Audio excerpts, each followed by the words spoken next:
नमस्कार दोस्तों, economics with Manjulata में आपका स्वागत है।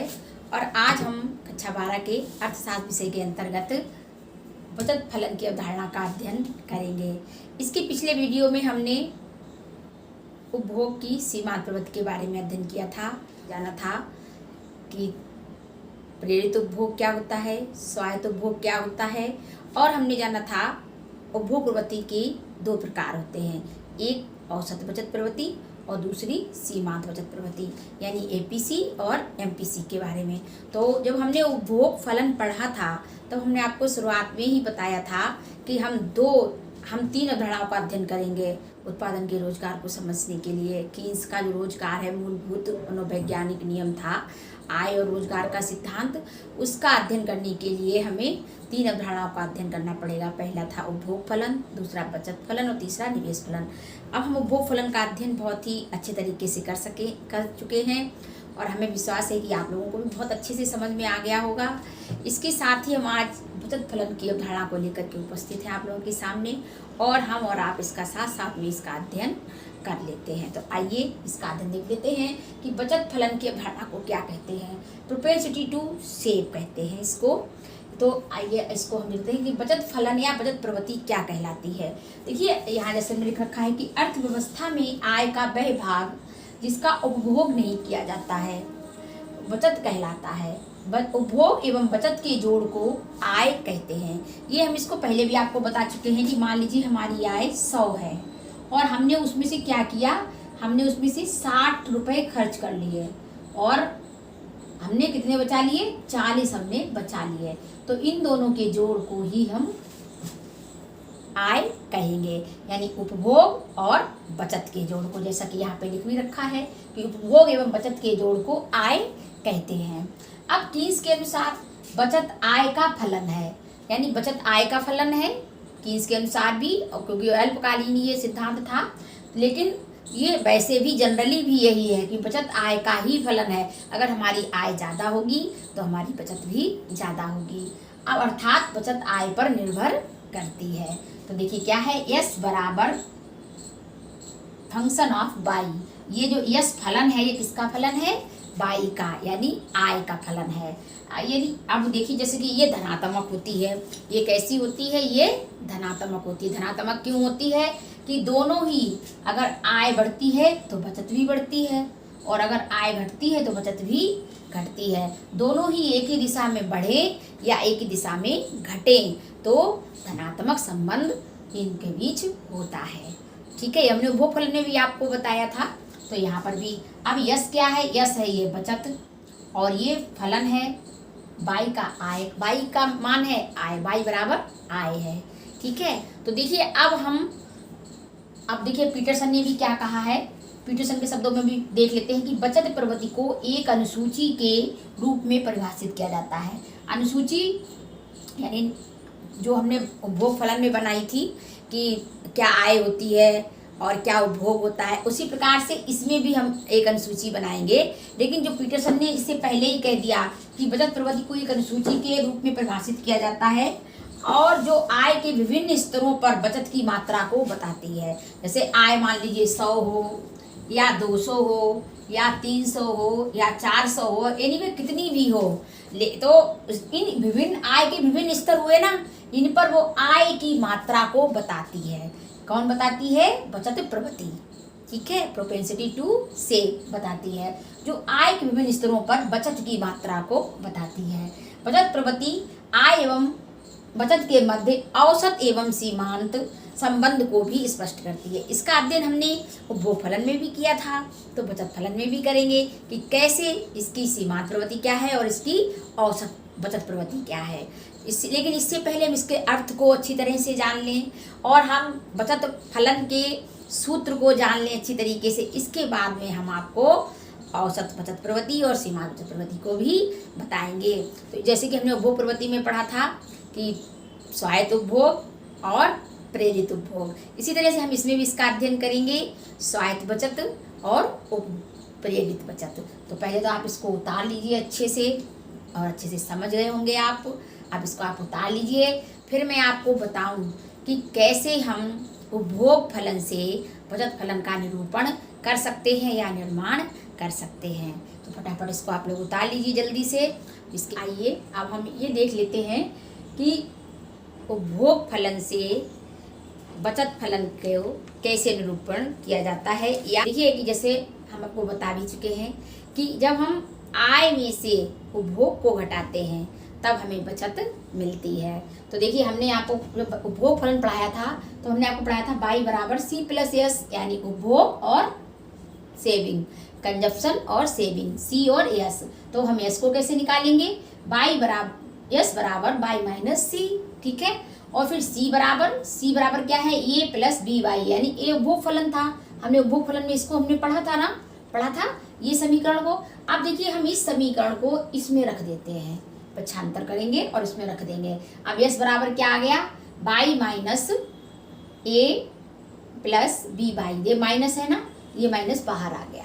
अब हमने माइनस इसका गुणा करेंगे तो देखिए क्या हो जाएगा, सारी चीजें माइनस माइनस हो जाएंगी।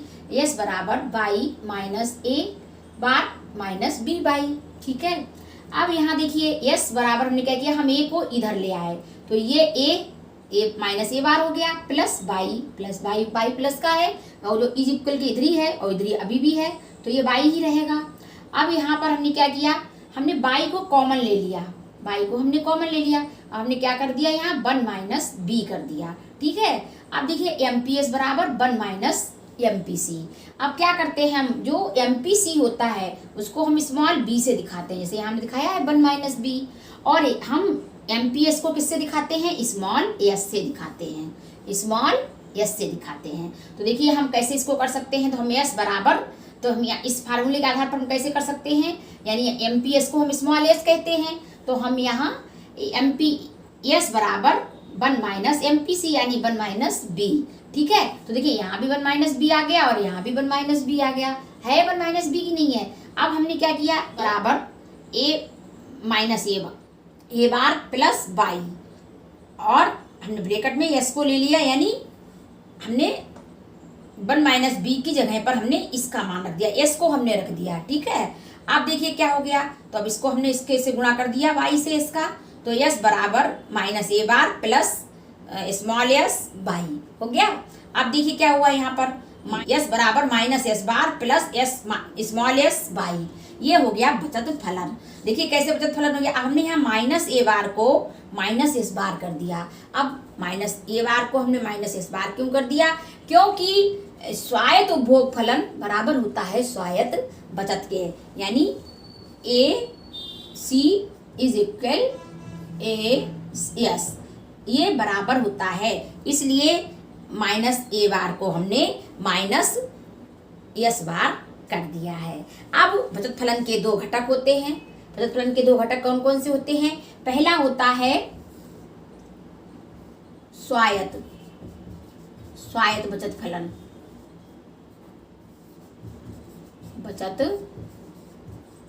फलन, और दूसरा होता है इंडस्ट यानी प्रेरित।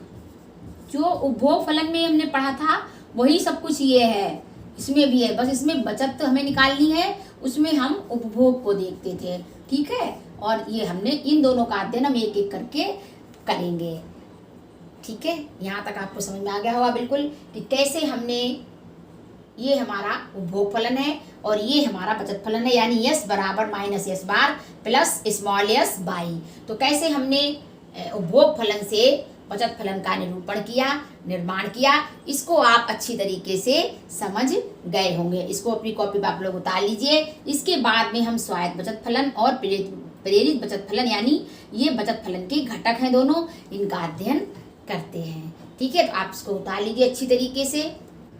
अब चलिए हम स्वायत्त बचत फलन को भी देख लेते हैं, क्योंकि हमने बचत फलन के अंतर्गत हमने पढ़ा कि बचत फलन क्या होता है और कैसे हमने बचत फलन को निकाला, और फिर बचत फलन के घटक हमने बताया कि इसके अनुसार भी जो बचत है वो आय का ही फलन है। इसी प्रकार से हमने उसमें बताया आपको कि दो घटक हैं, यानी स्वायत्त बचत फलन और प्रेरित बचत फलन। तो हम स्वायत्त बचत फलन को देख लेते हैं कि स्वायत्त बचत फलन क्या है। Propensity to autonomous saving. देखिए स्वायत्त बचत फलन बराबर माइनस a बार या माइनस s बार से हम डिनोट करते हैं। स्वायत्त बचत को ही स्वचालित बचत भी कहते हैं। अब स्वायत्त बचत जो है वो प्रयोज्य आय से स्वतंत्र होती है, यानी आय चाहे बढ़े अथवा घटे, इस पर आय का कोई भी प्रभाव नहीं पड़ता है। किस पर? स्वायत्त बचत पर।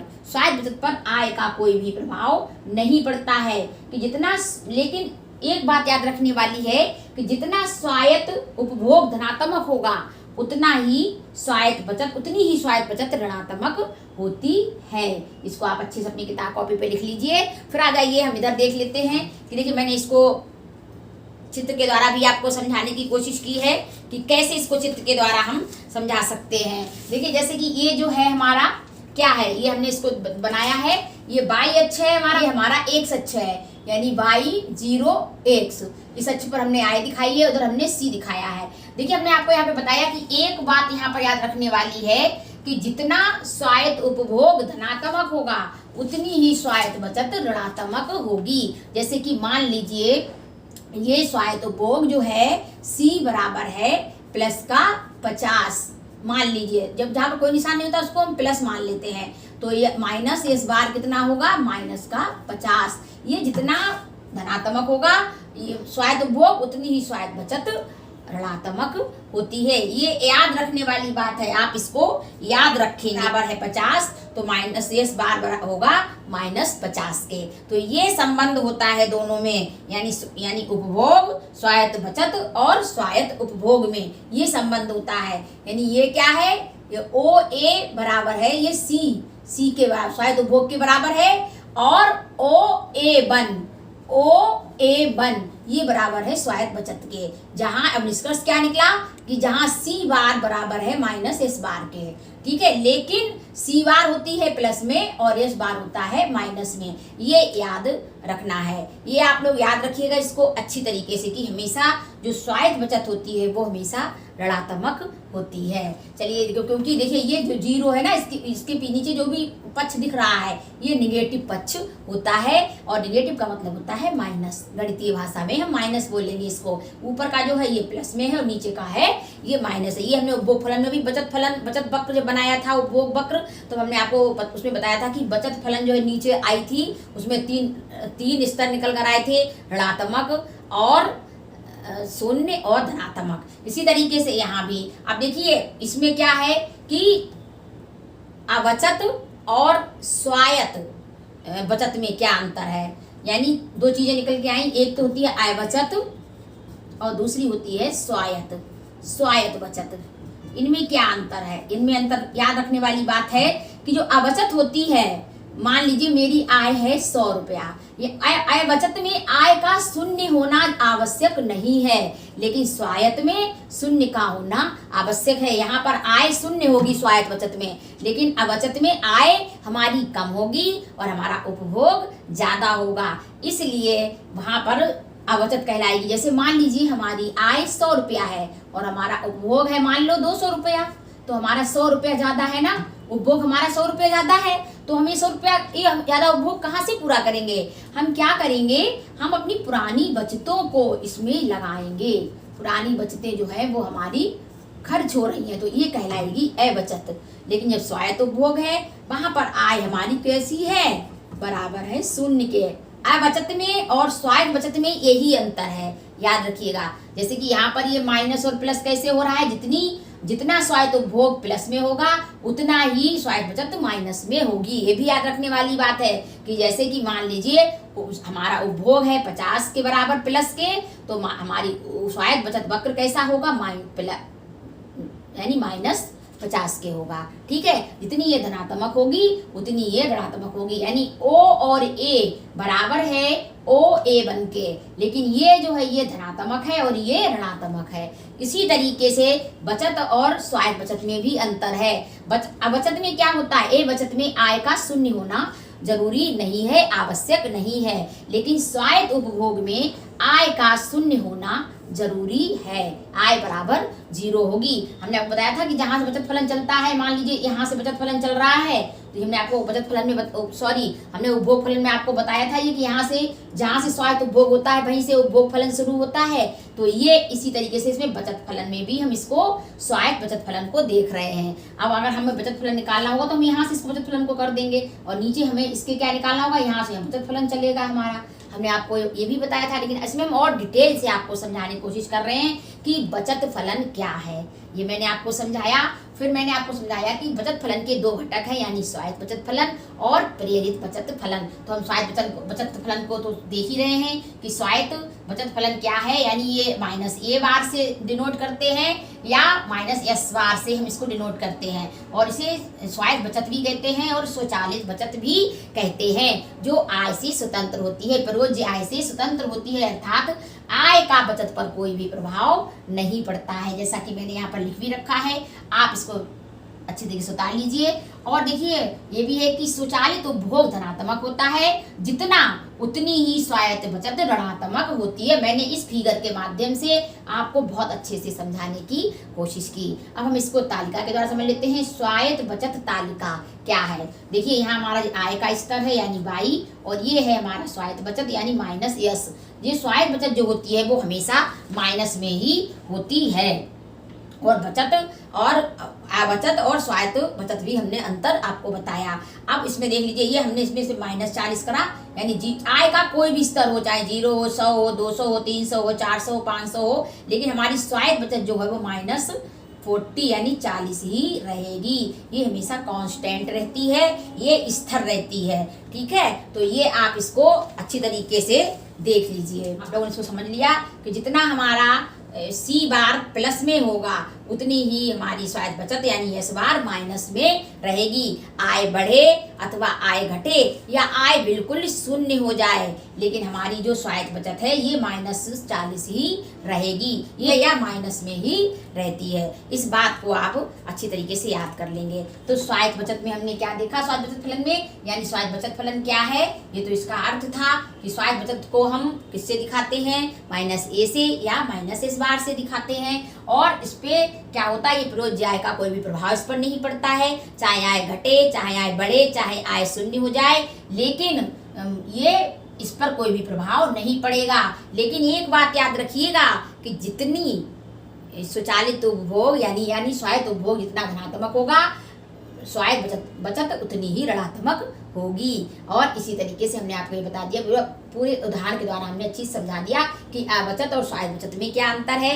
आय बचत में ये जरूरी नहीं है कि आय शून्य हो, आय कम होती है, उपभोग ज्यादा होता है, तब आय बचत होती है। लेकिन जहाँ पर आय शून्य होती है और स्वायत्त उपभोग तो होगा ही होगा, क्योंकि जीवन को चलाने के लिए जो हमारी अनिवार्य आवश्यकताएं हैं उनकी तो पूर्ति करनी ही होगी ना, उनकी पूर्ति करनी होगी। तो इस प्रकार से आय शून्य होने पर भी स्वायत्त उपभोग होगा, और हमारी जो बचत है वो आय शून्य होने पर नहीं, जरूरी नहीं इसमें आय शून्य हो, इसमें आय कैसी हो, कम होती है, और उपभोग हमारा ज़्यादा होता है, तब हम पुरानी बचतों का प्रयोग करते हैं। ठीक है, तो ये हमने आपको समझाया कि हमारी ये माइनस में ही रहेगी, चाहे हमारी आय का स्तर कुछ भी रहे, लेकिन चाहे आय बढ़े, चाहे आय घटे, और चाहे आय शून्य हो जाए, लेकिन हमारी जो स्वायत्त बचत है ये हमेशा माइनस में ही रहेगी, ये हमेशा माइनस में ही रहती है। ठीक है, देखिए प्रेरित बचत फलन क्या है, यानी हमने पहले स्वायत्त बचत फलन को देखा, -s बार से दिखाया उसको,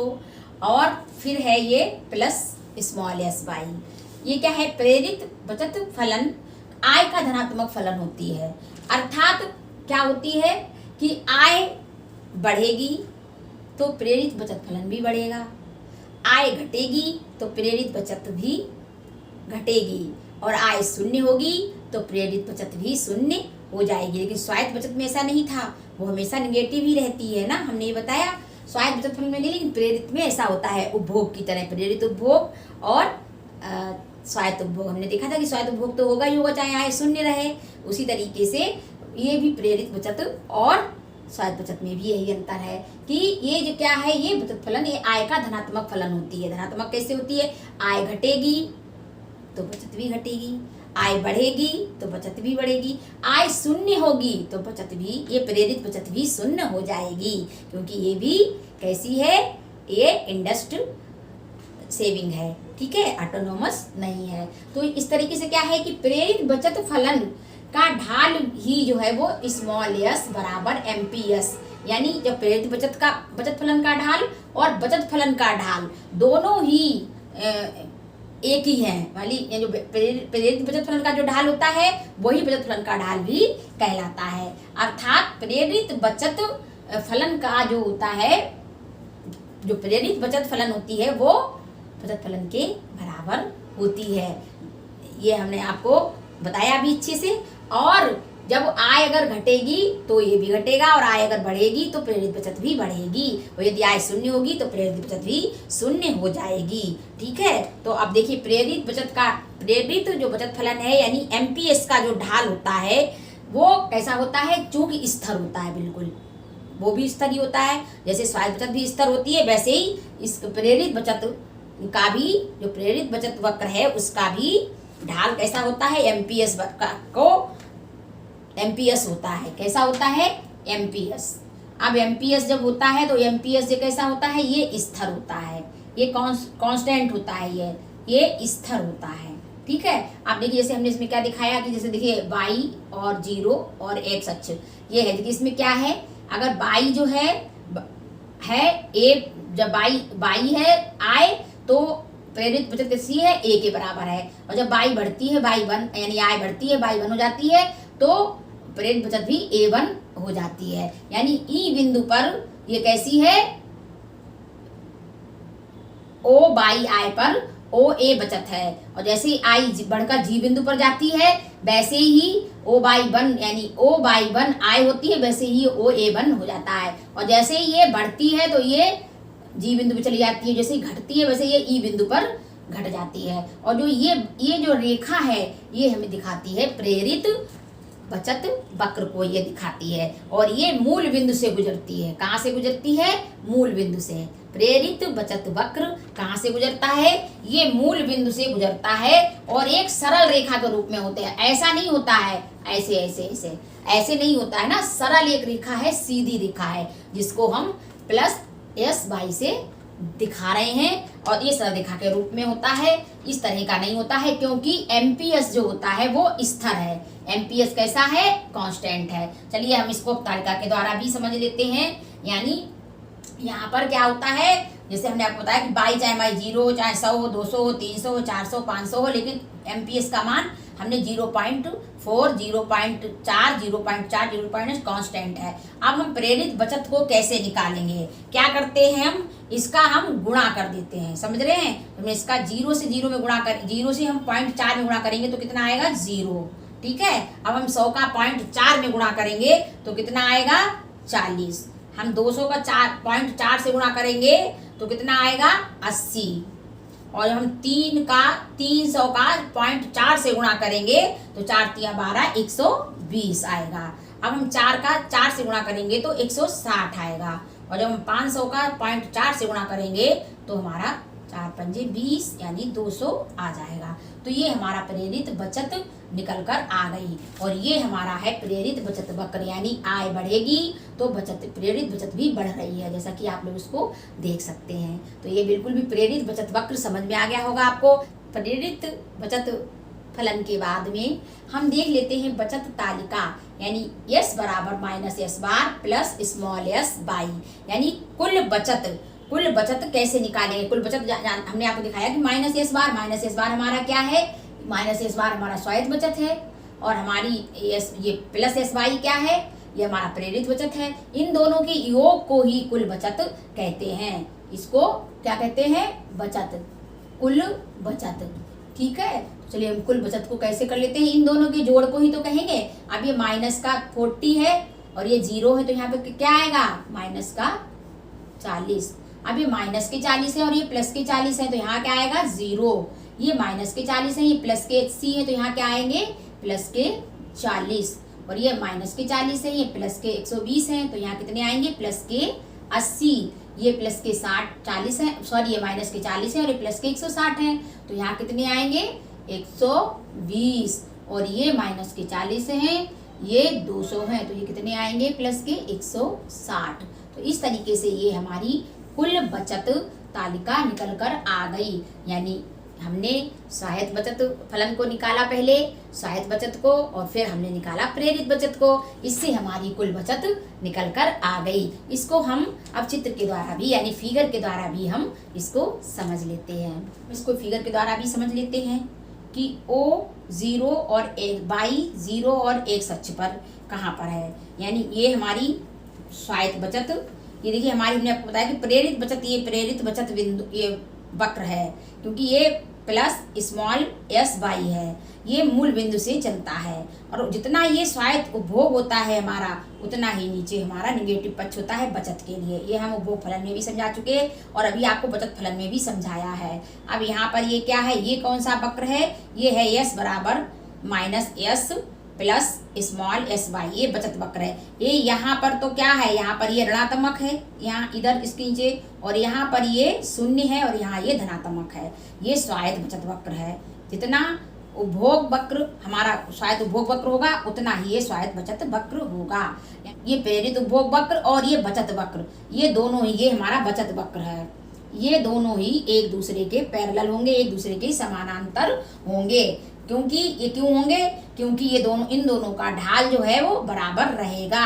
एक ही, दोनों ही एक दूसरे के बराबर रहेंगे, समांतर रहेंगे, क्योंकि ये मूल बिंदु से शुरू होगा और ये जितना ऊपर उपभोग फलन है, उपभोग स्वायत्त उपभोग है, उतना ही ये स्वायत्त बचत फलन यहाँ से शुरू होगा, बचत वक्र यहाँ से शुरू होगा, जहाँ से हमारा स्वायत्त बचत वक्र निगेटिव होता है। हमने बताया स्वायत्त उपभोग जितना पॉजिटिव होता है, उतना ही स्वायत्त बचत हमारी निगेटिव होती है, यानी ऋणात्मक होती है। तो ये वहाँ से शुरू हो रहा है। तो आप देख रहे हैं कि यहाँ बचत वक्र कहाँ क्या है, यानी ये निगेटिव है हमारा O और A1, और OA1 हमारा प्लस पॉजिटिव है। तो ये हमारा जो है मूल बिंदु से जो स्टार्ट हो रहा है, ये हमारा प्रेरित बचत वक्र है, और ये दोनों ही एक दूसरे के बराबर हैं और इस बिंदु पर यहाँ पर काट रहे हैं। इसको चाहे हम E नाम दे सकते हैं। ये दोनों यहाँ पर काट रहे हैं, इसी को ही क्या कहते हैं, सम विच्छेद बिंदु कहते हैं। जैसे यहाँ पर ये दूसरे काटते हैं, वहीं पर ये ब्रेक इवन पॉइंट होता है, यानी अर्थव्यवस्था में ब्रेक इवन पॉइंट या समस्तर बिंदु या समविच्छेद बिंदु इसको कहते हैं। यहाँ पर आय के शून्य होने पर बचत भी शून्य होती है और प्रेरित बचत भी शून्य होती है यहाँ पर, और स्वायत्त उपभोग जो जितना पॉजिटिव होता है, जितना धनात्मक होता है, उतनी ही स्वायत्त बचत वक्र ऋणात्मक होता है। और अब आप बिल्कुल समझ गए होंगे कि बचत फलन क्या है, बचत फलन के घटक कौन से थे, यानी स्वायत्त बचत और प्रेरित बचत। इनको हमने चित्र के द्वारा, तालिका के द्वारा आपको बहुत अच्छे से समझाया है और आप इसको बहुत अच्छे से समझ भी गए होंगे। और हम इतना ही कहना चाहेंगे आपसे कि आप हमारे चैनल को ज़्यादा से ज़्यादा शेयर करिए, सब्सक्राइब करिए, लाइक करिए और कमेंट करिए। मैं आपसे इतना ही कहूँगी कि इसको पढ़ाने में मैं बहुत मेहनत करती हूँ और मैं चाहती हूँ आपको बहुत सरल तरीके से समझा सकूँ, बहुत अच्छे तरीके से समझा सकूँ आपको, और आप बहुत अच्छे से समझ पाएँ। क्योंकि ये जो थोड़े से ये टॉपिक हैं, इसके गणितीय भाषा में भी होते हैं और जल्दी सबकी समझ में नहीं आते हैं, लेकिन मैं इनको बहुत ही सरल तरीके से समझाने का प्रयास करती हूँ और हमें उम्मीद है कि आपको बहुत अच्छे से समझ में आ रहा होगा। और आप हमारे साथ बने रहिए, पढ़िए, बढ़िए, खूब आगे बढ़िए, और फिर मिलते हैं एक अगले वीडियो में। तब तक के लिए नमस्कार।